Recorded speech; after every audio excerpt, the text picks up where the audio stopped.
Le flacon est un poème qui s'inscrit dans une suite qu'on pourrait dire sensuelle.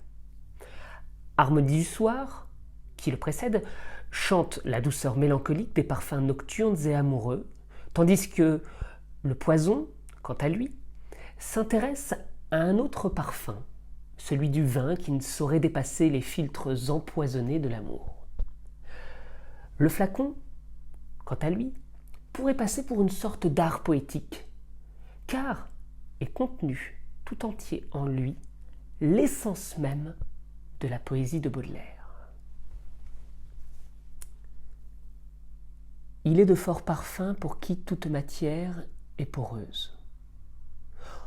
On dirait qu'il pénètre le verre en ouvrant un coffret venu de l'Orient, dont la serrure grince et rechigne en criant, ou dans une maison déserte, quelque armoire pleine de l'âcre odeur des temps, poudreuse et noire.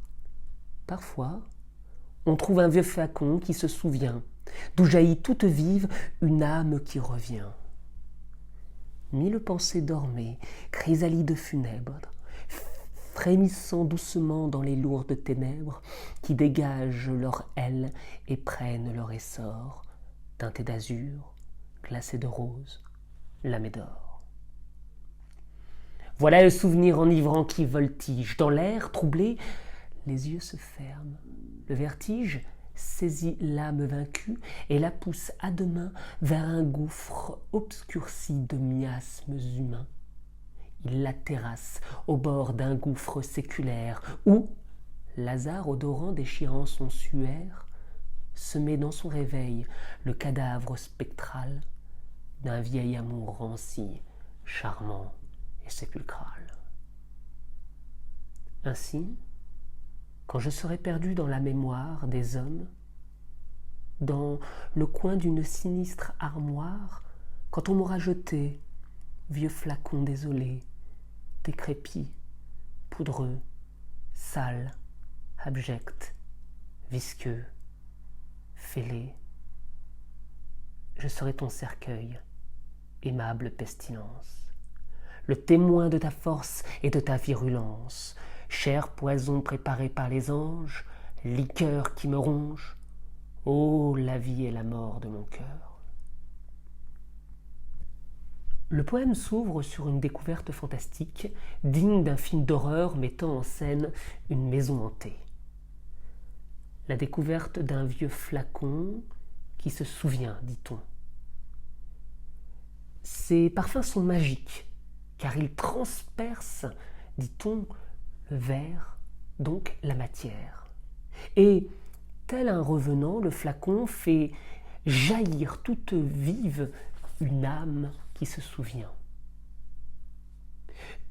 Une lutte tout aussi fantastique s'engage, et Baudelaire met alors en scène le combat épique entre le vertige, celui du souvenir, et l'âme.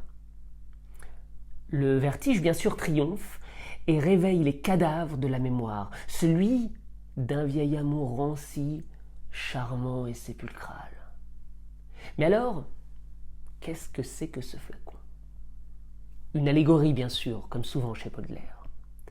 Eh bien, le flacon est tout simplement le livre que nous tenons entre les mains. Il s'y trouve enfermé, comme dans un tombeau, tous les souvenirs du poète.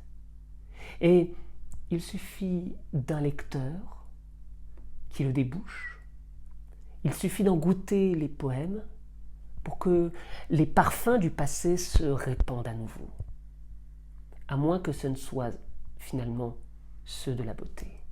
Le flacon, c'est aussi le poète lui-même. Le poète maudit qui, tout rejeté qu'il est, tout désolé, décrépit, poudreux, sale, abject, visqueux, fêlé, qu'il est encore, eh bien ce poète restera éternel dans la mémoire des hommes. Oui, la postérité continuera de humer son cher poison préparé par les anges. Ainsi, le flacon constitue l'image même de la poésie baudelairienne. Sensuelle, maléfique, divine, éphémère et pourtant éternelle.